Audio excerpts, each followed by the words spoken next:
House of Love and Prayer, June 1968. I watch Shlomo's lips moving and try to understand what he's saying. In the dancing light of 100 candles, people are pressed together in the prayer room with arms around each other. 200 of us swaying like leaves on a single tree, blown gently back and forth by the winds of heaven. We seem to be dancing with candlelight. The room's filled with silence, punctuated only by the sound of breathing and an occasional creak from the floor. Young men with long hair, young women with longer hair, dancing waves of color, kippas, shawls, ponchos, sarabis, beads, rainbows, and tie-dyed mandalas. I can see Moishe and Maxine and Marv and Bernice, dressed more conventionally with all their kids, standing in the outer circle. Ephraim's on my right.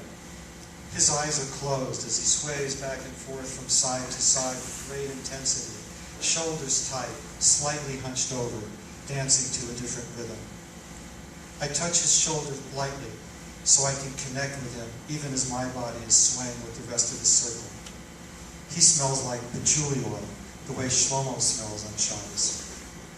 Shlomo, standing to Ephraim's right, is rocking forward and back, his hands clasped in front of him, lips moving very rapidly, silently. He's wearing a freshly starched white shirt, accented with several strings of colorful beads around his neck, and dark suit pants. His eyes look out through half-closed lids, rapidly scanning the room.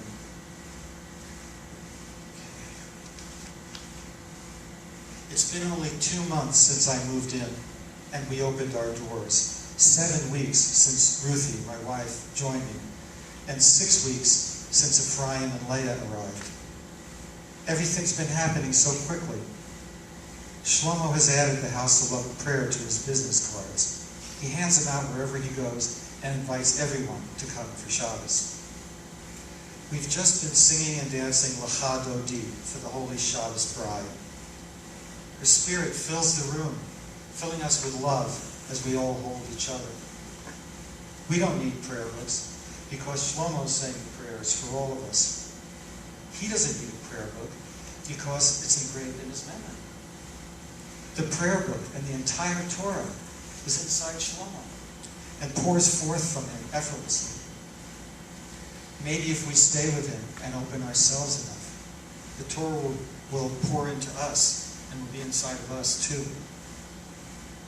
Rabbi Karlach, even more jarring than the sound, even more than the loudness breaking the silence, is the accent.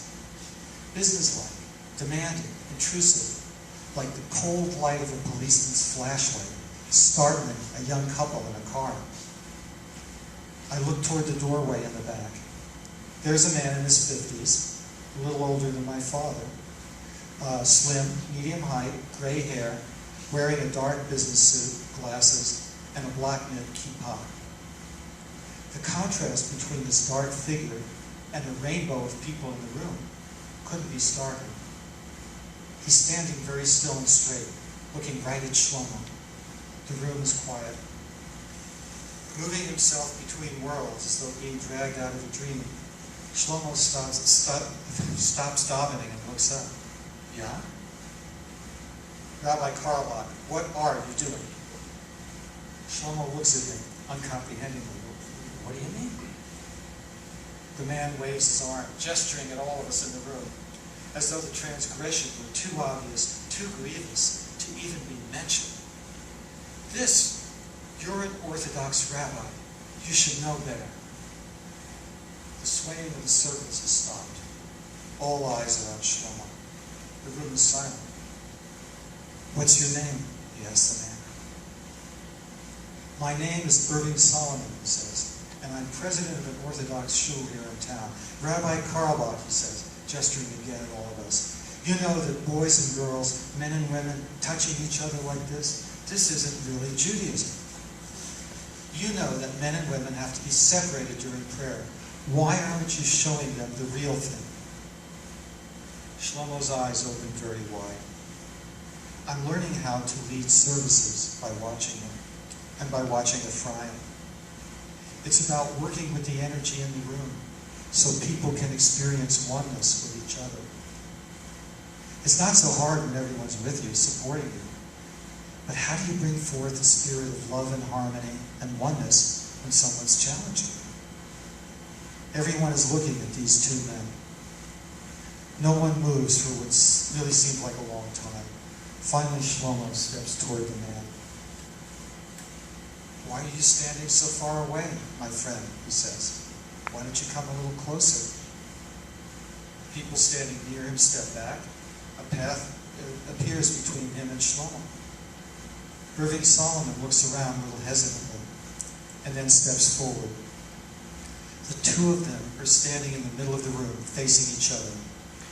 We are all standing still. The room is silent. Shlomo looks at everyone around the room. "Listen to me, my friends," he says. "This is important. I want you to meet my friend, Irving Zalman. And I want you to know that this is mamish, the sweetest yid in the world." Irving Zalman, alone and isolated in his dark suit, looks at the rainbow sea around him and then back at Shlomo. "You know you're right," Shlomo says to him. "But some things are more important than being right. Imagine if a patient comes into the emergency room, God forbid, with a heart attack, and the doctor says his toenails are crooked. What would you say? Stupid, right?" Shlomo's voice gets higher and louder. His eyes are bulging. "Today we're losing a whole generation of our children. Their hearts and souls are literally dying. And what does the so-called Jewish establishment say? They want to straighten out their toenails." He looks around at all of us. We still have our arms around each other.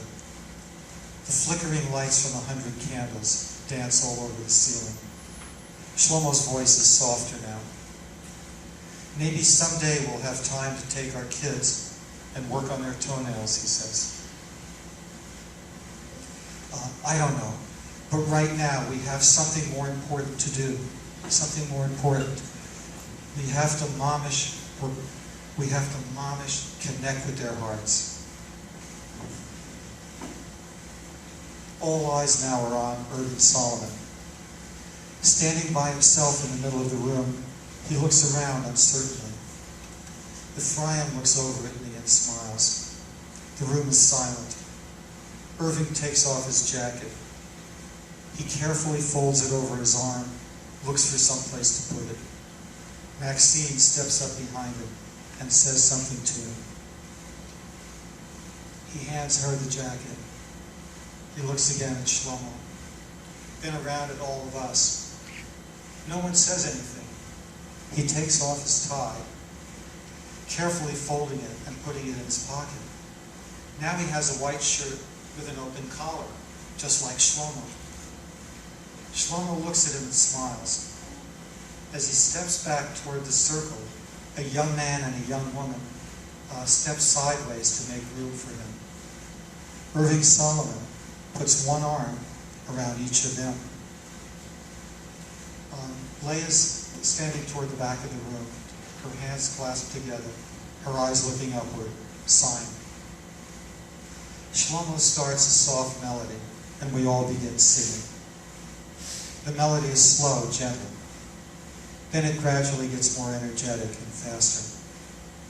Soon we're dancing again. The floor of the prayer room bounces up and down as we jump. The Queen is back in the room, shining, dancing with us all. Oneness and love radiate everywhere. Although it's very late, the room is filled with energy, enough for 200 people to keep dancing for a long, long time. We dance, then we stop and hum softly, or just stand in silence for a while. Then we dance again.